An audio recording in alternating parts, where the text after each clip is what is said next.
Ir šiandien parodos metu Lietuvos rekordai yra kuo didžiuotis. Manau, mes pasieksime dar vieną rekordą, tai bus didžiausias meduolis padengtas glazūra. Ir tai net šiaip padengtas bus, o padengtas meniškai, nutapytai. Mes turime dailininkę, kuri ir nutapys, čia bus jau meno kūrinys. Čia tiesiog visas paveikslas bus nugulęs ant meduolio.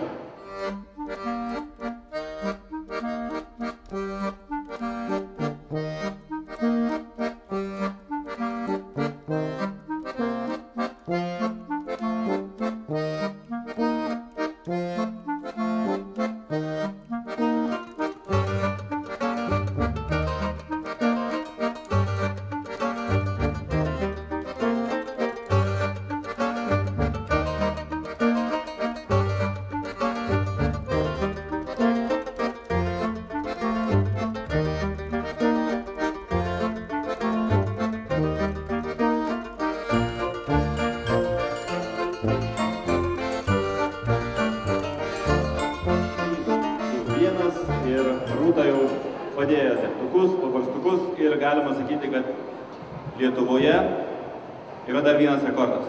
Norėčiau pakviesti agentūrą paskui atstovę. Sakykit, ar yra Lietuvoje didesnis meduolis už šitą iškeptas? Mano žiniomis ne. Bet galbūt kas nors namuose yra iškepęs iš tiesų be proto didelį meduolį ir niekam nepasigyrė.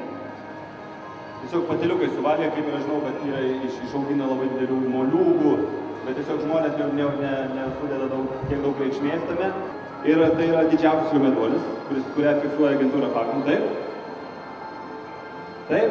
Ir tai nepaprastas meduolis, tai yra meduolis padengtas glazūra.